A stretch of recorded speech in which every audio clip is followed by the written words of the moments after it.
एक गांव में एक बूढ़ी माई रहती थी। वह रोज मिट्टी के गणेश बनाती और हर रोज की तरह वह मूर्ति मिट्टी में ही घुल जाती। एक रोज वह पूजा करके बाजार कुछ सामान लेने गई, तब उन्होंने देखा कि सेठ अपना मकान बनवा रहा है।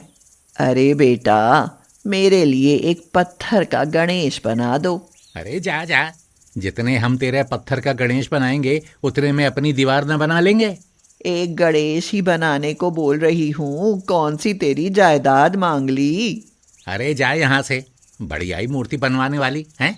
राम करे तुम्हारी दीवार टेढ़ी हो जाए। इतना कहकर वह वहां से चली गई। मिस्त्री ने दीवार बनानी शुरू की। अब उनकी दीवार टेढ़ी हो गई। वो दीवार बनाए और दीवार टेढ़ी हो जाए। इस तरह करते करते शाम हो गई। अरे भाई, आज तुम लोगों ने कोई काम नहीं किया। सेठ, सुबह से हम दीवार बना रहे, पर उस बुढ़िया की वजह से दीवार बार बार टेढ़ी होती जा रही है। कौन सी बुढ़िया और क्यों? सेठ, बुढ़िया ने कहा था मेरा पत्थर का गणेश बना दो, और मैंने उसे मना कर दिया। तभी वो कहकर गई कि भगवान करे तेरी दीवार टेढ़ी हो जाए। बस तब से ये दीवार नहीं बन रही। सेठ ने पूरी घटना सुनकर तुरंत बुढ़िया को बुलवाया और कहा, माई, मैं इन सब की तरफ से माफी मांगता हूँ। मैं तुझे एक सोने का गणेश बनवा कर दूंगा, बस तू मेरी दीवार सीधी कर दे। ठीक है, भगवान करे तेरी दीवार सीधी हो जाए। बुढ़िया के इतना कहने पर दीवार सीधी हो गई। सभी मिस्त्री यह देखकर आश्चर्य थे और सेठ, वो तो बहुत खुश हुआ। सेठ ने अपने वादे के मुताबिक बुढ़िया को सोने के गणेश बनवा दिए। हे भगवान, जो भी आपका नाम लेकर कार्य शुरू करे उसे सफल कर देना। जैसे सेठ की दीवार सीधी की, वैसे ही सब की करना। एक समय की बात है। एक गांव में एक ब्राह्मण दंपति रहते थे, जिनकी कोई संतान नहीं थी। इस वजह से पति पत्नी दोनों बहुत दुखी रहते थे। मैं वन जा रहा हूँ, वहीं रहकर गणेश जी की पूजा करके पुत्र प्राप्ति की आराधना करूंगा। ठीक है, मैं भी घर पर रहकर गणेश जी की पूजा करूंगी। वह दोनों गणेश जी को भोग लगाकर अंत में खुद भोजन ग्रहण करते थे। एक बार कोई ऐसा व्रत आ गया जिसके कारण ब्राह्मणी भोजन न बना सकी और गणेश जी को भोग भी न लगा सकी। अब गणेश जी महाराज को भोग लगाकर ही अन्न जल ग्रहण करूंगी।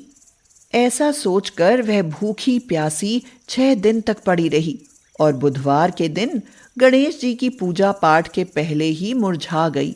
हे माता, मैं तुम्हारी सच्ची लगन और निष्ठा को देखकर प्रसन्न हो गया। मैं वरदान के रूप में तुम्हें एक सुंदर बालक देता हूँ, जो तेरी बहुत सेवा किया करेगा। भगवान गणेश उसको एक छोटा सा बालक देकर अंतर्ध्यान हो गए। सुंदर बालक पाकर ब्राह्मणी अति प्रसन्न हो गई। ब्राह्मणी ने उस बालक का नाम गणेशा रखा। कुछ समय के पश्चात ब्राह्मण वन से लौटकर आया और एक सुंदर बालक को घर में खेलता देखकर ब्राह्मणी से पूछा, ये बालक कौन है? मुझसे गणेश जी ने प्रसन्न होकर यह वरदान स्वरूप बालक दिया है। ब्राह्मण को पत्नी की बात पर विश्वास नहीं हुआ। उसने सोचा, यह झूठी अपना झूठ छिपाने के लिए बातें बना रही है। एक दिन ब्राह्मण कुएं पर पानी भरने गया। सुनिए, गणेशा को भी साथ ले जाइए। ब्राह्मण गणेशा को साथ ले गया, परंतु वह उस बालक को अपना पुत्र नहीं मानता था। वह उसको नाजायज मानता था। इसीलिए उसने गणेशा को कुएं में डाल दिया और पानी भरकर घर वापस आ गया। आप आ गए, परंतु गणेशा कहाँ है? तभी गणेश मुस्कुराता हुआ घर वापस आ गया। उसे वापस आया देख ब्राह्मण आश्चर्यचकित हो गया। रात्रि में ब्राह्मण को गणेश जी ने स्वप्न में आकर कहा, ये बालक मैंने तुम्हारी पत्नी को वरदान के स्वरूप दिया है। उसने मेरी सच्ची भक्ति की है। तुम अपनी पत्नी को झूठा क्यों कहते हो? ये बालक मैंने वरदान में तुम्हें भी दिया है। इतना कहकर वह अंतर्ध्यान हो गए। ब्राह्मण यह बात जानकर बहुत प्रसन्न हुआ। इसके बाद ये ब्राह्मण दंपत्ति दोनों गणेश जी की पूजा पाठ करने लग गए और जीवन आनंद पूर्वक बिताने लग गए। एक बुढ़िया थी। वह बहुत ही गरीब और दृष्टिहीन थी। उसके एक बेटा और बहू थे। वह बुढ़िया सदैव गणेश जी की पूजा किया करती थी। एक दिन गणेश जी प्रकट होकर उस बुढ़िया से बोले, अरे बूढ़ी अम्मा, तुम जो चाहे वो मांग लो। मुझे तो मांगना नहीं आता, कैसे और क्या मांगूं? अपने बहू बेटे से पूछ कर मांग लो। तब बुढ़िया ने अपने बेटे से कहा, गणेश जी कहते हैं तू कुछ मांग ले, बता मैं क्या मांगूं? तू ढेर सारा धन मांग ले। नाती मांग ले। तब बुढ़िया ने सोचा कि ये तो अपने अपने मतलब की बात कह रहे हैं। वह बाहर चबूतरे पर जाकर बैठ गई और सोचने लगी, अरे बुढ़िया, तू किस विचार में खोई हुई है? गणेश जी ने मुझसे कुछ मांगने के लिए कहा है। बेटा बोला बहुत सारा धन मांग ले और बहू बोली नाती मांग ले। मुझे समझ नहीं आ रहा मैं क्या मांगूं। बुढ़िया, तू तो थोड़े दिन जिएगी, क्यों तू धन मांगे और क्यों नाती मांगे? तू तो अपनी आंखों की रोशनी मांग ले, जिससे तेरी जिंदगी आराम से कट जाए। बुढ़िया उस रात सो गई। अगले दिन सुबह होते ही गणेश जी ने फिर पूछा, बताओ अम्मा, क्या चाहिए तुम्हें? यदि आप प्रसन्न हैं तो मुझे 9 करोड़ की माया दें, निरोगी काया दें, अमर सुहाग दें, आंखों की रोशनी दें, नाती दें, पोता दें और सब परिवार को सुख दें और अंत में मोक्ष दें। यह सुनकर तब गणेश जी बोले, अरे अम्मा, तुमने तो हमें ठग लिया। फिर भी जो तुमने मांगा है वचन के अनुसार सब तुम्हें मिलेगा। और यह कहकर गणेश जी अंतर्ध्यान हो गए। उधर बुढ़िया माँ ने जो कुछ मांगा वह सब कुछ मिल गया। हे गणेश जी महाराज, जैसे तूने मुझे दिया वैसे ही सबको देना। राधे श्याम शहर का जाना माना रईस था। एक बेटा और एक बेटी के साथ उनका परिवार बहुत सुखी था, मगर उसकी पत्नी सुनैना बहुत ही कंजूस और लालची थी। फिर भी गणेश जी की इन पर विशेष कृपा बनी हुई थी। उनके यहाँ धन धान्य के भंडार थे। एक दिन राधे श्याम सुनैना से बोला, सुनो, मैं जरा गोदाम तक जाता हूँ, तब तक तुम पूजा की तैयारी कर लो, 2 तो बज ही जाएंगे। और सुनो, मोदक शुद्ध देशी घी में ही बनाना। आप जाइए, मैं सारी तैयारी करके रखूंगी। राधे श्याम के जाते ही वह बोली, अच्छा हुआ चले गए, इनको तो कुछ दिखाई नहीं देता। इनका बस चले तो पैसे को पानी की तरह बहा दें। देसी घी के मोदक, गणेश जी कौन से देखने आ रहे हैं कि मैं देसी घी में मोदक बना रही हूँ या किसी और के? ऐसा करती हूँ, मोदक की सामग्री में पानी मिलाकर मोदक बना देती हूँ, ऊपर से शुद्ध घी का हाथ लगा दूंगी। गणेश जी भी खुश और पति देव जी भी खुश। माता पार्वती बोली, हे पुत्र, तुमने स्त्री की सारी इच्छाएं पूर्ण की है, लेकिन देखो ये कितनी चतुराई से तुम्हारे प्रसाद के लिए पानी के मोदक बना रही है। हे माता, ये सब इसके पति की आस्था से मैंने इसको दिया है। वो मेरा परम भक्त है, इसलिए मैं उसकी सारी इच्छाएं पूर्ण करता हूँ। माता, वो समय भी आएगा जब ये स्त्री शुद्ध देशी घी के मोदक बनाकर मुझे खुद अपने हाथों से खिलाएगी। गणेश जी एक साधु का वेश बदलकर सुनैना के दरवाजे पर पहुंचे और बोले, भिक्षा दे बेटी। जाओ बाबा, कहीं और से लो। बेटी, दान करने से ज्ञान और धन हमेशा बढ़ते हैं। दान करूं? मेरे यहाँ कोई सरकारी खजाना नहीं खुला है, जाओ यहाँ से। गणेश जी उसकी कंजूसी देखकर नाराज होकर चले गए। पूजा शुरू हो चुकी थी। राधे श्याम ने कहा, मोदक कहाँ है सुनैना? जरा मोदक ले आओ, गणेश जी को भोग लगाना है। अभी लाती हूँ।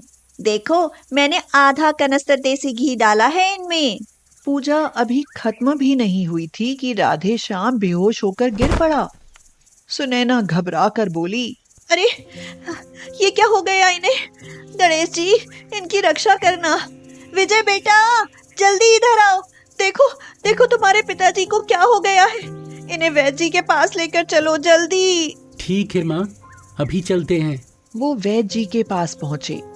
वैद्य जी बोले, राम ही जाने कौन सा रोग है इन्हें।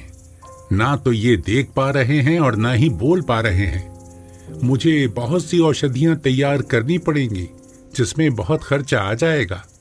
वैद्य जी, मेरे पति को कुछ नहीं होना चाहिए। तो अभी आप 20,000 रुपए दे जाइए, मुझे औषधि बाहर से मंगवानी पड़ेंगी। 20,000? ये तो मेरे पति की 4 महीने की कमाई है। ऐसा नहीं हो सकता कि कुछ कम में काम चल जाए। नहीं, दवाएं कीमती हैं। अगर तुम्हें पैसा बचाना है तो कहीं और ले जाओ। अब उसके पास वैद्य को पैसे देने के अलावा कोई रास्ता नहीं था। विजय ने वैद्य को 20,000 रुपए लेकर दे दिए। इलाज शुरू हुए 15 दिन बीत गए, लेकिन अभी कोई आराम नहीं था। रात के समय सुनैना ने अपने घर में कुछ अजीब सी आवाजें सुनी। उसने उठकर देखा कि कुछ चोर उसके घर से सामान लेकर खिड़की से भाग रहे थे। वह जोर से चिल्लाई, चोर चोर! विजय, जल्दी आओ, देखो चोर चोरी करके भाग रहे हैं। लेकिन जब तक विजय आया तब तक चोर भाग चुके थे। वो अलमारी से सारे रुपए, पैसे और गहने लेकर भाग गए। गणेश जी, हम लुट गए, बर्बाद हो गए। ये हमारी कैसी परीक्षा ले रहे हो प्रभु? सुनैना की बेटी राधिका बोली, सुबह रिपोर्ट लिखवानी पड़ेगी, मगर अभी चिल्लाने से पिताजी की सेहत को नुकसान हो सकता है, इसलिए उनके पास चलो। राधे श्याम की आंखों से पानी निकल रहा था, लेकिन ना तो वह देख सकता था और ना बोल सकता था। सुबह राधे श्याम के घर में चोरी की खबर पूरे शहर में फैल गई। थोड़ी देर बाद राधिका की ससुराल वाले भी आ धमके और बोले, सुना है कि आपके घर में बहुत बड़ी चोरी हुई है। जी, आपने सही सुना है। कमबख्त सब कुछ ले गए, कुछ भी नहीं छोड़ा। राधिका के ससुर बोले, अगर ऐसी बात है तो मैं अपने बेटे नितिन का रिश्ता राधिका से तोड़ता हूँ। अरे जब कुछ बचा ही नहीं तो तुम लोग दहेज कैसे दोगे? मैं अपनी बेटे की शादी अपनी बराबरी की लड़की से करूंगा जो अच्छा दान दहेज दे सके। ऐसे ही डिग्री नहीं ली मेरे बेटे ने, मैंने भी पैसा लगाया है। ये क्या हो रहा था? सुनैना को कुछ समझ नहीं आया। अभी कुछ दिन पहले तो सब ठीक था। वह रोती हुई अपने नसीब को कोसने लगी। 2 महीने बीत गए। सुनैना के घर में भूखे मरने की नौबत आ गई। विजय अपनी माँ से कहता है, माँ, मैं घर छोड़कर जा रहा हूँ। आखिर कब तक पानी पीकर जिंदा रहेंगे? 3 दिन से घर में खाना नहीं बना। कुछ काम मिल गया तो आ जाऊंगा, वरना मेरा इंतजार मत करना। आज सुनैना खुद को बहुत लाचार और अकेला महसूस कर रही थी। गणेश जी भी आज उसका साथ नहीं दे रहे थे। उसे याद आया कि किस तरह राधे श्याम शुद्ध देसी घी के मोदक बनाकर गणेश जी को चढ़ाया करते थे। सुनैना गणेश जी के सामने जाकर रोने लगी और बोली, हे गणपति महाराज, मेरे घर में दूध घी के भंडार हुआ करते थे, मगर आज खाने को एक कौर भी नसीब नहीं है। बेटी 4 दिन से बिस्तर पर बीमार पड़ी है। बेटा घर छोड़कर चला गया और ये तो दिन रात तुम्हारी आराधना करते थे। फिर किस कर्म की सजा दी है तुमने हमें? गणेश जी तेज रोशनी के साथ प्रकट होते हुए बोले, तुम्हारे कर्मों की सजा है सुनैना। मेरे कर्मों की प्रभु? वो कैसे? क्या भूल हुई मुझसे? मैंने तुम्हारे पति की पूजा पाठ से खुश होकर तुम्हें इतनी धन संपत्ति दी, लेकिन तुमने मेरे ही मनपसंद मोदक में पानी की मिलावट करके घी का नाम दे दिया। इसलिए मैंने नाराज होकर तुमसे सब कुछ वापस ले लिया। इतनी कंजूस स्त्री मेरी भक्त नहीं हो सकती। हे गणपति बप्पा, आपने मेरी आंखों पर बंधी हुई लालच की पट्टी खोल दी। अब मैं कभी कंजूसी नहीं करूंगी और अपने हाथों से तुम्हें शुद्ध देसी घी के मोदक बनाकर चढ़ाऊंगी। मुझे माफ कर दो प्रभु, अब ऐसी गलती दोबारा नहीं करूंगी।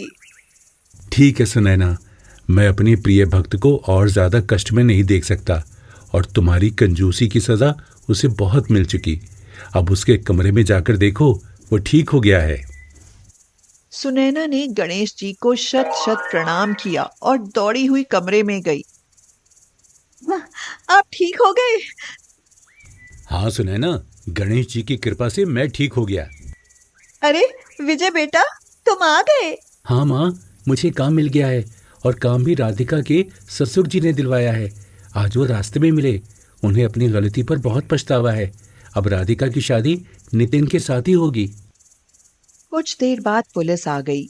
उन्होंने बताया, आपके घर से चोरी हुआ सारा सामान मिल गया है और हम आपका सामान लौटाने आए हैं। सुनैना की आंखों में खुशी के आंसू आ गए। हे गणेश जी, अब एक दो नहीं बल्कि पूरे सेवा मन से देसी घी के मोदक बनाकर दान करूंगी। हाँ। हे पुत्र, तुमने कंजूस सुनैना को सही शिक्षा दी और अपने प्रति उसकी श्रद्धा भी बढ़ाई। हे माता, वो औरत कंजूस है लेकिन मेरी भक्ति करती है, इसलिए मैं प्रसन्न हूँ कि वो मेरी भक्ति में कंजूस नहीं है। जो भी मनुष्य मेरी भक्ति करता है, मैं उसके सारे कष्ट हर देता हूँ।